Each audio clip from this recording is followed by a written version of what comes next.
Puji Tuhan. Haleluya. Puji Tuhan ya. Ibu yang dikasih Tuhan, kita sudah mempermuliakan nama Tuhan. Saatnya kita dengar kebenaran firman Tuhan. Kita mau siapkan diri kita untuk boleh senantiasa ditaburi oleh kebenaran firman Tuhan. Ibu-ibu yang dikasih Tuhan, tadi kita sudah dengar kesaksian ya. Kesaksian itu bermula dari apa sih? Pasti dari sebuah masalah, benar tidak? Ya, kesaksian itu pasti dimulai dari sesuatu yang namanya masalah. Ketika kita punya masalah di dalam kehidupan kita, ketika kita punya sesuatu yang kita tidak berdaya, kemudian kita minta tolong sama Tuhan, kita boleh rasakan kebaikan Tuhan, itu yang dinamakan dengan kesaksian. Dimulai dari masalah dan kemudian kita ditolong oleh tangan yang kuat, lalu ada yang namanya kesaksian. Kalau enggak ada masalah, apa yang mau disaksikan ya? Karena banyak orang yang dapat berkat Tuhan belum tentu disaksikan. Banyak orang menganggap itu semua ya, banyak orang yang menganggap bahwa itu adalah kerja kerasnya. Tetapi orang yang mengalami masalah di dalam kehidupannya kemudian ketidakberdayaannya membuat dia mengarahkan diri kepada Tuhan, itulah yang jadi kesaksian hidup ya. Kalau ngomongin masalah ibu-ibu yang dikasihi Tuhan ya, masalah ini adalah sesuatu yang kayaknya otomatis dalam hidup kita, benar tidak? Ya, masalah ini kayaknya sesuatu yang otomatis di dalam hidup kita. Tidak ada tempat yang menawarkan tidak ada masalah. Gereja sekalipun ya, ketika kita punya masalah di rumah, datang ke gereja bukan berarti masalah kita hilang. Ibu-ibu tadi yang kesaksian ya, yang minta doa buat Kefas ya, Tante. Ketika punya kerinduan itu, ketika punya beban di dalam kehidupan dari rumah, ketika datang ke sini sudah selesai? Belum. Tidak. Tidak ada tempat yang menawarkan penyelesaian masalah.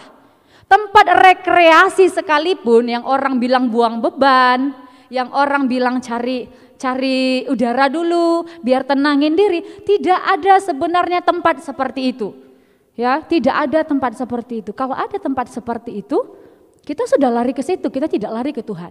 Ya, ibu-ibu yang dikasihi Tuhan, bahkan bayi pun sudah mengalami masalah ketika keluar ya dari rahim seorang ibu. Alasan bayi itu menangis karena apa? Ya harus nangis, kalau nggak nangis dicubit biar nangis. Enggak ibu-ibu yang dikasihi Tuhan. Memang itu ada faktornya. Tetapi ketika bayi keluar ya, ketika dia dilahirkan, dia mengalami masalah di dalam hidupnya. Ketika dia ada di dalam rahim, semua kebutuhan tercukupi. Ketika dia ada di dalam rahim, dia nggak perlu merasakan sesuatu yang nggak enak. Tetapi ketika dia keluar, datang ke dunia ini, dia rasakan ada panas, ada dingin. Dia jantungnya itu harus berdetak sendiri. Karena apa? Karena salurannya sudah terputus. Ya, jadi apa artinya ibu-ibu yang dikasihi Tuhan? Ketika dilahirkan, seorang manusia sekalipun dia bayi, dia sudah dipersiapkan untuk menghadapi ketidaknyamanan dunia. Ya, jadi sebenarnya kita nggak dipersiapkan ketika kita udah tahu segalanya, enggak. Ketika sudah dilahirkan, itu adalah tanda persiapan seorang manusia menghadapi kenyataan ketidaknyamanan dunia. Jadi sebenarnya dari zaman orok, jadi dari kita kecil, kita sudah alami itu ya, sedikit demi sedikit. Ya, sedikit demi sedikit. Ya, ibu-ibu yang dikasihi oleh Tuhan, tapi kita tahu bahwasannya masalah itu enggak selamanya jelek, benar enggak? Masalah itu enggak selamanya jelek, masalah itu enggak selamanya buruk. Kenapa saya bilang seperti itu? Karena pada kenyataannya setelah melalui masalah, kita boleh tahu, aku ditolong loh. Untung loh, dulu ada masalah seperti ini. Untung loh, dulu begini. Tapi ketika mengalaminya kita nggak tahu bilang seperti itu. Tetapi ketika sudah lewat, baru kita tahu yang namanya, oh ternyata ini alasannya saya punya masalah ini. Ternyata ini alasannya saya belajar untuk dapatkan sesuatu yang seperti ini. Tuhan mau saya naik level. Tuhan mau untuk sampai di tangga ini saya harus lewatin tangga itu dulu. Setelah selesai masalahnya, setelah kita lewati, kita baru tahu ternyata enggak semua masalah itu buruk. Tapi waktu mengalaminya kita kadang ngerasa paling Paling buruk. Ya ibu-ibu yang dikasihi Tuhan, kita tahu kenapa masalah itu enggak selalu buruk. Kalau enggak ada masalah kita enggak cari Tuhan. Kalau enggak ada masalah kita enggak tahu yang namanya bersandar sama Tuhan. Kalau enggak ada masalah kita enggak bakalan mau tahu tentang Tuhan, bahkan kita enggak akan pernah kenal Tuhan sampai bersaksi sama Tuhan. Kita berani bersaksi sama Tuhan karena kita kenal Dia yang tolong kita. Kalau enggak ada masalah, enggak akan kita kerjakan hal-hal seperti itu. Ya, enggak akan. Karena apa? Saya bilang tadi, orang dunia sekalipun kalau ngomongin berkat, banyak orang berpikiran ini hasil kerja keras. Ya, ini hasil kerja keras. Ini hasilnya saya. Mengandalkan diri. Tetapi ketika kita, lebih-lebih kita anak Tuhan, kita tahu oh saya tidak mampu. Kemudian kita pernah dengar firman Tuhan, masih pernah ya, belum sering. Pernah dengar firman Tuhan masuk dalam diri kita. Kita datang kepada Tuhan, disitulah kita mulai cari Tuhan, kenal Tuhan, mengandalkan Tuhan, menyuruh Tuhan, Tuhan ambil alih hidupku dan Tuhan mengerjakan segala sesuatu. Ibu-ibu yang dikasihi Tuhan, hari ini kita mau belajar. Ada kisah di dalam Alkitab ya, yang kita mau pelajari tentang masalah itu enggak selalu buruk ya. Kita akan melihat bagaimana kita melihat ternyata ada berkat di balik masalah. Tema kebenaran firman Tuhan hari ini adalah berkat di balik masalah. Amin. Berkat di balik masalah. Percaya selalu ada berkat di balik masalah. Karena kado enggak mesti dibungkus sama kertas kado. Dulu zaman saya ya, kado itu dibungkus sama koran. Kado yang dibungkus sama koran belum tentu dalamnya enggak bagus. Justru ada ya, dulu saya anak-anak, ada kado yang dibungkus kertas kado tapi isinya sabun ibu-ibu. Sabun mandi, sabun batang, tahu? Enggak selamanya kado itu harus dibungkus dengan kertas yang bagus. Seringkali kado itu diberikan kepada kita dengan kertas yang lusuh. Tapi kita harus berani membukanya, menerimanya, membukanya dan kita tahu isinya. Ya, kita akan belajar bagaimana cara kita melihat ada berkat di balik masalah yang Tuhan taruh dalam kehidupan kita. Kalau Tuhan izinkan masalah, Tuhan mau kasih tahu, lalui dan kamu sampai pada satu titik kamu terima hadiah. Tuhan mau beritahukan itu di dalam kehidupan kita. Kita mau buka di dalam Matius pasal 14.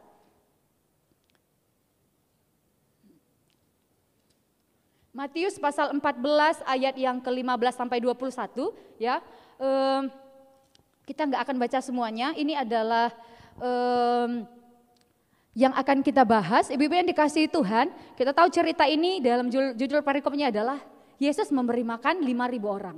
Ya, ini udah nggak asing lagi dalam kehidupan kita. Tetapi kita mau belajar hari ini dalam cerita ini kita boleh melihat bahwasannya di dalam setiap permasalahan kehidupan kita selalu ada berkat. Ya, karena saudaraku yang dikasihi Tuhan, kalau ibu-ibu pernah dengar kerang mutiara, mutiara itu terbentuk dari pasir yang masuk ke dalam kerang. Itu menyakiti tubuh si kerang, daging si kerang. Tapi kalau itu enggak masuk, itu enggak nyakitin dia, enggak terbentuk yang namanya mutiara. Mutiara harganya mahal, dicari sama orang. Demikian juga kehidupan kita. Kalau kita lembek-lembek dikasih sama Tuhan, kita enggak bakalan terbentuk jadi sesuatu yang spesial. Kita enggak akan pernah diperhadapkan sama sesuatu yang besar. Tuhan mau percayakan kita kepada sesuatu yang besar. Makanya Tuhan izinkan ada pasir-pasir di dalam kehidupan kita. Mungkin itu sedikit melukai kita. Ataupun mungkin kita ngerasa banyak melukai kita. Tetapi kalau kita berserah sama Tuhan, kita akan jadi mutiara. Ibu yang dikasihi Tuhan, berkat di balik masalah. Ya, kita buka di dalam Matius pasal 14 ayat yang ke-17. Sama-sama kita baca kebenaran firman Tuhan ini. Matius pasal 14 ayat yang ke-17. 2-3 ya. Jawab mereka, yang ada pada kami di sini hanya 5 roti dan 2 ikan. Kita tahu kejadian ini ya, ketika Yesus mengajar banyak orang berbondong-bondong datang sama Tuhan. Ya, ketika itu Tuhan ambil jalur yang berair. Mereka naik perahu, tetapi ada banyak orang tahu tujuan Yesus itu mau kemana. Mereka ambil jalur darat. Ada banyak sekali orang berlelah-lelah cari Tuhan. Ibu-ibu yang dikasihi oleh Tuhan, ketika murid-murid lihat, wah udah banyak orang. Kita tahu jumlahnya kurang lebih 5.000, itu cuma laki-laki aja yang dihitung. Dicatat di dalam Alkitab. Ibu yang dikasihi Tuhan, ketika murid-murid lihat, murid-murid bilang seperti ini, ibu-ibu yang dikasihi oleh Tuhan. Suruh mereka pulang. Murid-murid bilang sama Yesus, suruh mereka pulang, di sini gak ada makanan. Murid-murid saat itu sedang menghadapi satu masalah. Bukan cuma masalah orang banyak itu yang mereka tahu kelelahan, kelaparan, kehausan, tapi diri mereka sendiri juga sedang mengalami itu. Tapi murid-murid Tuhan diperhadapkan sama penglihatan yang orang-orang lapar, karena di situ ada anak-anak, ada ibu-ibu, ada wanita yang lemah. Saudaraku yang dikasihi oleh Tuhan, murid-murid ini sedang menghadapi situasi yang nyata. Ya, mereka hendak menyelesaikannya dengan cara yang suruh pergi aja lah biar selesai masalahnya. Mereka nggak langsung suruh pergi orang-orang itu, tapi mereka bilang gini sama Tuhan, Tuhan suruh mereka pergi, mereka suruh lagi Tuhan yang bilang pergi. Sering kali kan kita menghadapi masalah, ya kita sedang menghadapi masalah, kita selalu jujur aja ya, kalau saya secara pribadi, saya juga pernah bilang gini sama Tuhan, ada dua. Kalau saya bilang, kalau saya enggak lari dari masalah itu, saya bilang sama Tuhan, Tuhan jangan masalah inilah, enggak sanggup. Maksudnya hilanginlah masalah ini. Ya, selalu ada dua. Kalau saya enggak lari, saya bilang sama Tuhan, hapuskan masalah saya. Sama seperti murid-murid, dia bilang sama Tuhan, Tuhan suruh pergi orang-orang itu. Mereka kelaparan, mereka kelelahan. Ya, ibu yang dikasihi oleh Tuhan. Tapi apa firman Tuhan katakan di ayat yang ke-16? Yang di ayat ke-16 firman Tuhan katakan, tetapi Yesus berkata kepada mereka, tidak perlu mereka pergi, kamu harus memberi mereka makan. Bayangkan, orang sebanyak itu, padahal murid-murid juga dalam situasi yang sama, harus kasih mereka makan. Seringkali kan anak-anak Tuhan seperti itu, kita punya masalah. Tapi kita juga harus, karena kita kenal Tuhan, diperhadapkan kepada, kita harus memberi kekuatan kepada yang lemah juga. Pernah ibu-ibu alamin itu? Ya, kita punya masalah, tapi ada juga orang yang bermasalah datang kepada kita. Karena kita kenal, karena kita tahu firman, kita didorong oleh Tuhan untuk kasih tahu firman, untuk semangatin mereka, padahal kita dalam situasi yang sama. Jujur ini berat, tapi itulah kita mengikut Tuhan. Murid-murid Tuhan ikut Tuhan, ya. Kemanapun murid-murid ikut Tuhan, murid-murid nggak selalu enak. Selalu ada masalah. Jangan berpikir kalau udah ikut Yesus masalah selesai, tidak. Tuhan tidak pernah janjikan itu. Sama seperti murid-murid. Malah murid-murid disuruh bertanggung jawab. Ya, ibu-ibu yang dikasihi oleh Tuhan, Tuhan bilang seperti ini, kamu yang harus menyelesaikan, kamu yang harus mentuntaskan. Bingung dong murid-muridnya, kasih makan orang sebanyak itu. Tapi apa yang terjadi ibu-ibu yang dikasihi oleh Tuhan? Mereka bilang seperti ini, yang ada pada kami di sini hanya 5 roti dan 2 ikan. Ibu-ibu yang dikasihi Tuhan, bagaimana sih cara kita melihat berkat di balik masalah? Yang pertama adalah jangan pernah anggap remeh hal kecil atau sedikit. Ya, jangan pernah anggap remeh hal kecil atau hal sedikit. Matius pasal 14 ayat yang ke-17. Kata mereka begini, jawab mereka, yang ada pada kami di sini hanya 5 roti dan 2 ikan. Ibu-ibu yang dikasihi oleh Tuhan, mereka cuma bilang cuma 5 roti dan 2 ikan. Terus di bagian lain, karena ini tertulis di 4 Injil, mereka bilang seperti ini, apalah artinya itu? Mereka lupa mereka sedang bicara sama siapa. Sering kan kita juga lupa kan? Padahal kita lewati Kamis doa wanita, Minggu ada ibadah umum. Tapi sering kali kita bilang juga sama seperti murid Yesus. Yang ada pada kami hanya. Kemudian kalau di Injil lain berkata, apalah artinya itu? Mereka lupa kalau mereka punya Tuhan yang punya kuasa. Padahal kalau kita baca di sebelumnya, Tuhan sanggup mengerjakan sesuatu yang bahkan lebih luar biasa lagi daripada itu. Mujizat-mujizat yang Tuhan kerjakan luar biasa, ya. Ibu yang dikasihi Tuhan, tapi kita mau belajar bagaimana cara saya melihat berkat di balik masalah. Jangan pernah melihat yang ada pada kita itu sesuatu yang menjadi sesuatu yang gak berguna.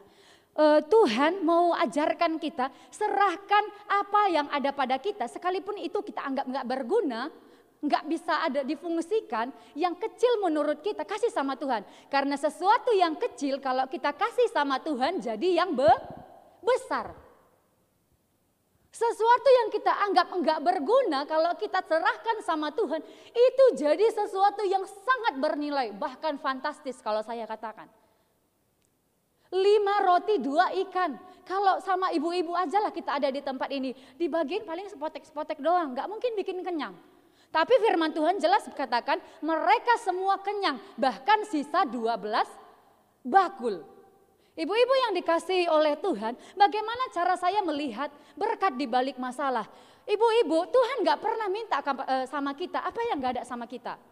Musa, Daud, Samgar, Tuhan gak pernah bilang, Tuhan gak pernah minta apa yang gak ada sama mereka. Tuhan bilang begini, apa yang ada di tanganmu? Yang ada sama Samgar cuma tongkat penghalau lembu. Yang ada sama Daud cuma ketapel itu loh. Yang ada sama Musa cuma tongkat. Tuhan gak minta yang gak ada sama kita. Tuhan minta sekalipun itu kecil, tapi ada sama kita, kita serahkan sama Tuhan supaya Tuhan yang mengerjakan, supaya Tuhan yang mengadakan. Lalu hati seperti apa saya memberikan yang kecil ini? Mungkin kita bertanya seperti itu. Ya, ada sangat jelas di dalam Yohanes pasal 6 ayat 9. Bagaimana kita menyerahkan sekalipun yang kecil itu kepada Tuhan, jadilah seperti seorang anak kecil. Ya, biasanya anak-anak kalau diminta makanannya pasti nggak dikasih. Benar nggak ibu-ibu? Apalagi itu untuk dibagiin ke orang banyak loh. Mereka sedang kelaparan, mereka sedang capek. Ya, biasa anak-anak kan pasti bawa jajan kemana-mana. Ya, kebetulan anak ini punya 5 roti 2 ikan, mungkin itu bekalnya dia. Bekal dikasih sama mama papanya buat dia. Tetapi ketika murid Yesus bilang, di sini ada, dia tunjukkan anak kecil ini kasih. Berkat Tuhan itu dari anak kecil itu. Ya, anak kecil ini memberikan kepada Tuhan dengan segenap hati, dengan tulus, tidak tawar-menawar dan tanpa kepentingan. Anak-anak selalu kalau memberi itu enggak tanpa kepentingan. Masih murni. Dia enggak berpikir kalau saya kasih 5 roti 2 ikan sama Tuhan nanti digantiin sama saya banyak, enggak. Dia kasih aja. Oh ini. Ibu yang dikasihi Tuhan, Tuhan mau supaya kita melihat apa yang ada di dalam diri kita sekalipun kecil kita berikan kepada Tuhan dengan hati yang tidak tawar-menawar. Enggak kita bilang Tuhan abis ini, Tuhan tahu kan cuma segini kan, abis ini Tuhan gantiin jadi lebih besar ya. Tuhan enggak perlu diajari. Tuhan enggak akan mau berhutang sama kita. Kita kasih sedikit sama Tuhan, Tuhan gantikan besar. Karena Tuhan kita adalah Tuhan yang kaya raya. Dia raja di atas segala raja. Dia pemilik dunia. Jadi kita jangan pernah takut. Yang pertama saya katakan tadi adalah jangan pernah menganggap enteng apa yang ada pada kita sekalipun itu kecil. Yang kedua adalah mengucap syukur. Dalam Matius pasal 14 ayat yang ke-19 dikatakan, lalu disuruhnya orang banyak itu duduk di rumput, dan setelah diambilnya 5 roti dan 2 ikan itu, Yesus menengadah ke langit dan mengucap berkat. Lalu memecah-mecahkan roti itu, memberikannya kepada murid-muridnya, lalu murid-muridnya membagi-bagikannya kepada orang banyak. Kalau di Yohanes pasal 6 ayat 11, di situ jelas dikatakan mengucap syukur. Mengucap berkat sama dengan mengucap syukur. Ya, ingat ibu-ibu yang dikasihi Tuhan, kenapa setelah kita tahu ada sesuatu di dalam diri kita, kita nggak boleh pandang remeh. Ya, yang kecil itu kita kasih sama Tuhan, ya. Terus kenapa yang kedua mengucap syukur? Kita harus ingat juga, sekalipun kecil itu tetap punya Tuhan. Itu enggak punya kita. Walaupun kecil loh ya. Sama seperti Musa, sama seperti Daud, sama seperti Samgar, itu kayak barang-barang enggak berguna. Tetapi kalau nggak karena Tuhan, mereka nggak bisa jadi pahlawan-pahlawan. Bapak yang dikasihi Tuhan, tetap mengucap syukur. Yang kecil itu bawa sama Tuhan dengan ucapan syukur. Karena Yesus memberi makan orang banyak itu diawali dengan ucapan syukur. Ucapan syukur yang membuat itu jadi banyak. Bapak yang dikasihi Tuhan, kenapa kita mengucap syukur? Firman Tuhan dalam 1 Tesalonika pasal 5 ayat 18 katakan, mengucap syukurlah dalam segala, mengucap syukur dalam segala hal. Baik buruk mengucap syukur. Bapak yang dikasihi oleh Tuhan, kenapa kita mengucap syukur? Mengucap syukur itu tanda iman kita loh. Kita mengaku kan kita orang beriman, ya. Kita mengaku orang beriman kan? Apa itu iman? Iman itu adalah dasar dari segala sesuatu yang apa? Iman adalah dasar dari segala sesuatu yang tidak kita lihat dan bukti dari segala sesuatu yang, ibu-ibu yang dikasihi Tuhan, mengucap syukur itu tanda iman kita. Karena kita percaya kalau kita mengucap syukur di sesuatu yang kecil, kita percaya Tuhan mampu mengadakan sesuatu menjadi lebih besar. Mengucap syukur itu membuat kita puas. Ada banyak orang yang berkelimpahan, kita lihat berkelimpahan, tetapi tidak bahagia di dalam hidupnya. Karena apa? Karena tidak mengucap syukur. Manusia akan selalu kekurangan, ibu-ibu yang dikasihi Tuhan. Tetapi Tuhan ajarkan mengucap syukur supaya apa? Supaya kita dipuaskan. Itu alasan kita disuruh mengucap syukur. Karena mau sebanyak apapun harta kita, kalau enggak mengucap syukur, itu akan selalu kurang. Makanya siapa bilang ada orang kaya yang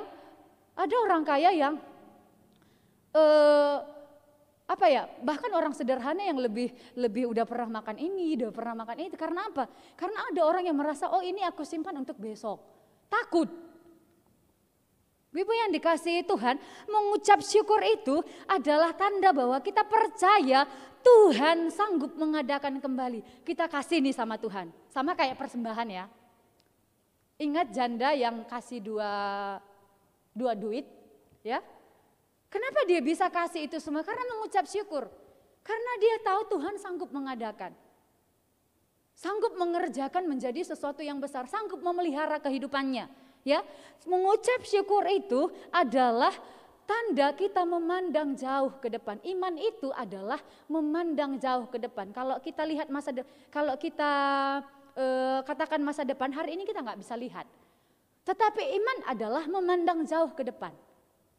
Ketika kita mengucap syukur, kita bilang Tuhan ini, kita percaya bahwasanya ke depannya Tuhan yang pelihara hidup kita. Ibu-ibu yang dikasihi Tuhan, ketika saya kerja sambil sekolah SMA, ya, gaji saya waktu itu 700.000. Kerja di rumah makan. Paling lama pulang jam 12 malam loh, sambil cuci piring, ya. Tapi saya punya kakak rohani yang sangat berpengaruh dalam hidup saya. Dia selalu ajarin saya seperti ini. Kalau udah gajian kayak gitu, bayar perpuluhan, kasih persembahan. Saya kan masih kelas 1 SMA. Kalau saya pikir-pikir 70.000 itu kalau dijajanin enak. Benar nggak ibu-ibu? Karena gaji saya kasih mama saya gitu. Karena ada sesuatu yang mendesak, makanya saya kerja. Tapi saya bilang sama mama saya kasih pengertian, Mak, kerjaan saya berkat Tuhan. Karena ketika saya minta, Tuhan kasih saya kerjaan ini, saya akan kerjakan firman Tuhan. Kalau Tuhan kasih saya kerjaan, besoknya saya dapat kerjaan. Saya nggak mau kalau saya ingkarin ini, besok saya butuh, saya janji Tuhan nggak percaya lagi. Ibu-ibu yang dikasihi Tuhan, kalau anak-anak seusia saya, remaja seusia saya, 70.000 itu mahal. Bisa jajan, bisa beli baju, bisa beli sepatu, ya. Zamannya gaya-gayaan.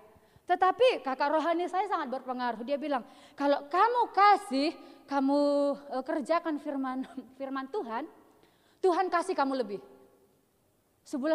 Sebenarnya saya beberapa bulan itu, Tuhan gak adain pun sama aja gitu. Malahan kalau saya jajanin, saya beli baju, saya udah pakai pakaian bagus, saya berpikir gitu. Tetapi ibu yang dikasihi Tuhan, ada hal lain yang saya pelajari. Ternyata mengucap syukur itu lewat persembahan yang saya berikan, lewat saya mengucap syukur buat kerjaan saya. Selain saya sehat-sehat selalu, ya sampai jam 12 malam cuci piring itu 2 tahun ibu-ibu. Saya nggak sakit-sakit, satu itu berkat Tuhan. Ya, satu itu berkat Tuhan. Dan kemudian Tuhan percayakan sesuatu yang lebih besar. Ya, Tuhan percayakan sesuatu yang lebih besar. Kalau saya nggak setia di dalam perkara itu, mungkin saya nggak akan dipercayakan Tuhan sesuatu yang lebih besar. Maka daripada itu ibu-ibu yang dikasihi oleh Tuhan, kita mau memandang jauh ke depan. Kita mau lihat Tuhan bekerja. Orang-orang muda sering tanya gini sama saya, Kak, kenapa ya masalahku begini? Saya bilang begini, saya nggak tahu jawabannya ya, saya bilang begitu. Tapi setiap masalah ada jawaban. Kalau kamu mau jawabannya, kalau saya yang jawab nanti salah, saya bilang, karena saya bukan Tuhan. Kalau kamu mau jawabannya, kerjakan hidupmu seturut firman, besok, lusa atau kapanpun menurut waktu Tuhan, kamu bakalan bilang sendiri, oh ternyata ini jawaban atas setiap masalah saya, atas setiap pertanyaan saya, kenapa Tuhan kasih saya masalah. Karena ternyata jawabannya bukan kata-kata, tetapi bukti yang Tuhan kasih dalam hidup kita. Bukti yang Tuhan kasih dalam hidup kita, enggak omongan. Kita nanya dengan kata-kata, tetapi Tuhan jawab dengan bukti nyata. Makanya untuk sampai ke tahap itu, ke titik itu, sampai kepada tempat jawaban itu, kita harus tetap hidup. Hidup di dalam rasa syukur kita. Hidup dalam firman Tuhan supaya kita menemukan jawabannya. Ya. Yang ketiga adalah segala sesuatu mendatangkan kebaikan. Kita tahu kalau 5.000 orang itu makan dengan kenyang, bahkan sisa 12 bakul. Yang 12 bakul itu bukan remah-remahnya, tetapi adalah ikan dan roti yang utuh.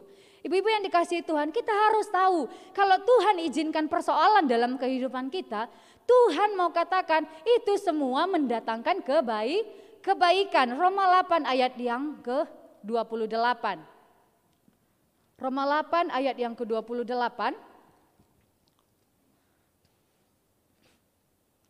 Firman Tuhan katakan, kita tahu sekarang bahwa Allah turut bekerja dalam segala sesuatu untuk mendatangkan kebaikan bagi mereka yang mengasihi Dia, yaitu bagi mereka yang terpanggil sesuai dengan rencana Allah. Ibu yang dikasihi Tuhan, mereka yang mengikut Tuhan pada waktu itu bukan hanya kenyang, masalahnya selesai, bukan hanya dapat berkat, tetapi mereka punya pengalaman untuk disaksikan. Ayub berkata, dulu dari orang aku tahu kebaikan Tuhan, tapi sekarang mataku sendiri melihat.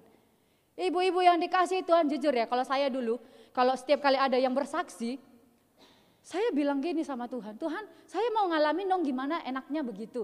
Karena kalau saya cerita dulu sama anak-anak sekolah minggu, Tuhan itu baik adik-adik, padahal saya nggak ngalamin. Itu sesuatu yang kita bilang Tuhan Yesus baik, kita nggak ngalamin, itu nggak enak. Tetapi kalau itu pengalaman kita sendiri, itu sesuatu, ini loh, dan itu kuasanya lebih gede. Kita harus mengalami itu sendiri untuk disaksikan. Karena apa? Firman Tuhan katakan ketika dia naik ke surga, kamu akan jadi saksi, pergi ke seluruh dunia. Aku menyertaimu, jadi saksi. Jangan saksikan apa yang diceritakan orang, tapi saksikan apa yang kita alami. Tuhan tunjukkan kebaikanmu kepadaku supaya aku ceritakan pengalaman-pengalaman yang luar biasa. Ibu yang dikasihi oleh Tuhan, firman Tuhan katakan dalam Roma 8 ayat 28 tadi, Allah turut bekerja dalam segala untuk mendatangkan kebaikan. Apa artinya itu? Artinya dalam masalah Tuhan memelihara kita. Dalam masalah Tuhan merawat kita. Dalam masalah Tuhan memperhatikan kita. Sama kayak anak lagi belajar jalan. Ya, kalau nggak dilepaskan, kalau nggak sesekali jatuh, anak itu nggak bakalan tahu yang namanya jalan lancar. Enggak. Ibu-ibu waktu anaknya belajar jalan, waktu anaknya jatuh dilihat tetangga dibilang jahat enggak? Ibu-ibu yang dikasihi Tuhan, kita tahu pemeliharaan Tuhan, perawatan Tuhan sama seperti seorang ayah, seorang ibu yang mengajarkan anaknya berjalan. Pertama digandeng, tapi enggak selamanya digandeng. Kalau digandeng selamanya kita akan tetap jadi bayi. Tetapi apakah bapak ibunya pergi jauh-jauh? Enggak. Di situ tetap liatin anaknya.